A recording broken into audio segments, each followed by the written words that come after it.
expulsaron. Lo que sí estoy muy orgulloso de estar aquí es porque dos judíos, después de 500 años, después de la expulsión, estemos tratando de explicar un tema que nos une, que es Jesús. Porque como dice Martin Buber, aquel filósofo judío alemán, Jesús nos divide, pero también nos une.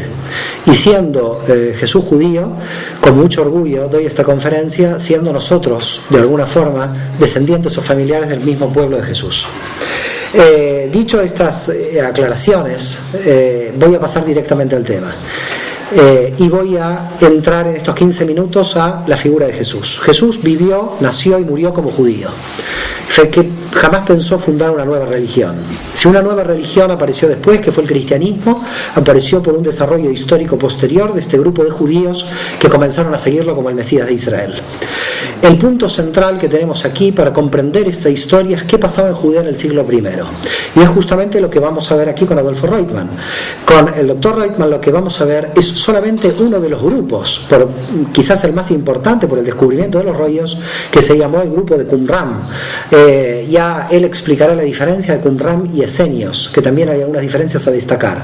Pero lo cierto es que el judaísmo del siglo I era un judaísmo muy complejo. Había diferentes grupos. Estaban los saduceos, los fariseos, los esenios y los celotes.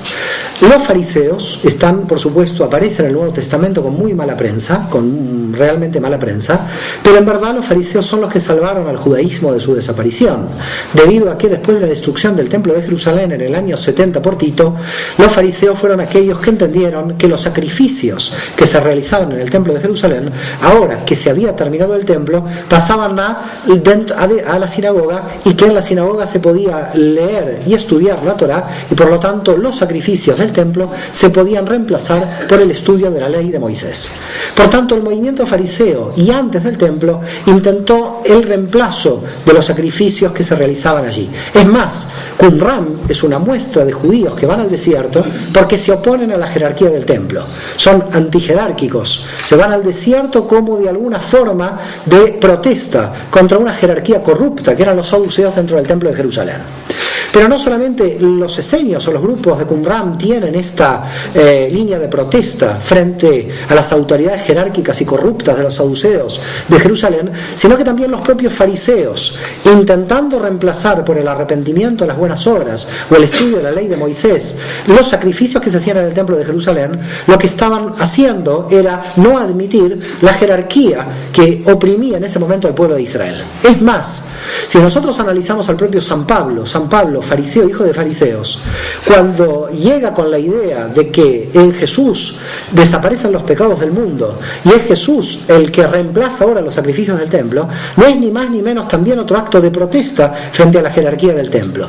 Sea por arrepentimiento de pecados como los esenios, a través de la mikve, del baño ritual hebreo, sea por el estudio de los fariseos en las sinagogas, o sea con el pensamiento fariseo de Pablo, en el sentido de que a través de Jesús se expían los pecados, todos los movimientos judíos, antitemplo, antisaduceos, lo que intentaban hacer era el reemplazo de la jerarquía del templo y de los sacrificios del templo de Jerusalén. La lucha teológica entre saduceos y fariseos era muy violenta, porque los saduceos eran aliados del Imperio Romano y por lo tanto eran enemigos prácticamente de toda la nación judía. En estos términos hay que entender la aparición de Jesús dentro del movimiento fariseo, porque indudablemente hay que hacer un análisis, no de Jesús versus judaísmo, que es un análisis simplista de la teología cristiana posterior al siglo IV, sino de Jesús con el movimiento fariseo contra la centralidad y contra la jerarquía del templo. Es más, nosotros podemos también encontrar dentro del Nuevo Testamento esta problemática contra la jerarquía. ¿Y dónde la encontramos? En el primer mártir del cristianismo, que va a ser el judío griego Esteban. No sé si ustedes han leído el libro de Hechos de los Apóstoles en el Nuevo Testamento, y en este libro aparece Esteban yendo y diciendo, porque Dios no habita en casas hechas por manos de hombre. Esta crítica era una crítica directamente contra el templo. Y en esta perspectiva hay que ver la muerte de Esteban como mártir del cristianismo. No tanto porque confesó que Jesús es el Mesías. Había muchos que en esta época confesaban que Jesús es el Mesías y no se les mataba. Esteban muere porque no solamente hay una confesión mesiánica, que en este caso es secundaria, sino porque está atacando a la jerarquía del templo, diciendo que Dios no habita en templos hechos por manos de hombre. ¿Qué ¿Quién es Jesús? ¿Qué enseña Jesús? Vamos a tomar 3 o 4 datos para ir sintetizando y dejándole al doctor Reutemann la ponencia. Si nosotros tomamos los evangelios canónicos y ya no solo los apócrifos, podemos encontrar el judaísmo que tenía Jesús y cuán judío y cómo era un judío como rabí del siglo I y cómo pensaba él. En primer lugar, el dogma central de la fe del judaísmo. En San Marcos capítulo 12, 28, 29, el Shema Israel, Jesús directamente lo dice en el propio Nuevo Testamento, aparece el dogma de la fe central del judaísmo. Es más, la inviolabilidad de la Torá, de la ley de Moisés, para que sea cumplida por sus seguidores, como dice el libro de Levi Ben Alfeo San Mateo en el capítulo 5. Y esta prédica constante al propio pueblo judío, que fue su auditorio principal. Siempre debemos recordar que el auditorio de Jesús en el Monte de las Bienaventuranzas y en Galilea era el pueblo judío. Las dos principales ciudades paganas, que como eran paganas, eran no judías, Jesús no entra, son Seforis y Tiberíades. Ambas ciudades que tenían una gran actividad en el siglo I, pero ambas ciudades como no tenían presencia judía, Jesús como rabí no entra allí.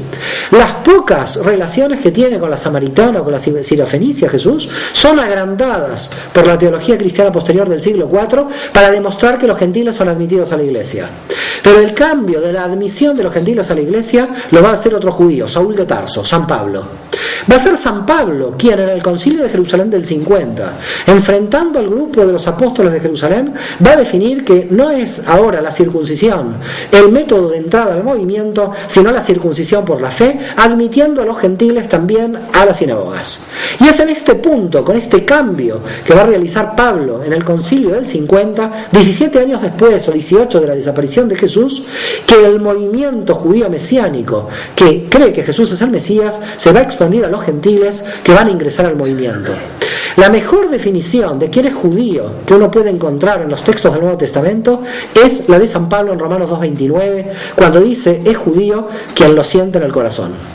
Por eso hay que tratar de interpretar que lo que nosotros conocemos como cristianismo, y más aún cristianismo romano, es producto de una evolución de este grupo judío mesiánico del siglo I en el siglo II en el Imperio Romano. Quiere decir entonces que tenemos un judío que es Jesús, que como rabino predicó a Israel, que en líneas generales no predicó a los gentiles. Tenemos un segundo judío que fue el Saúl de Tarso, que permitió o que presionó para la apertura de los gentiles al movimiento. Y tenemos finalmente el tercer punto central, que es la idea de un Mesías redentor de Israel y la humanidad, que sin esta idea judía no hubiera crecido el cristianismo, entendiendo de que Jesús era el Mesías de Israel. Como dice, o como dijo un rabino de Barcelona de 1263, que fue Nachmanides: no pensáis que nos divide a judíos y cristianos el problema de si Jesús es o no el Mesías.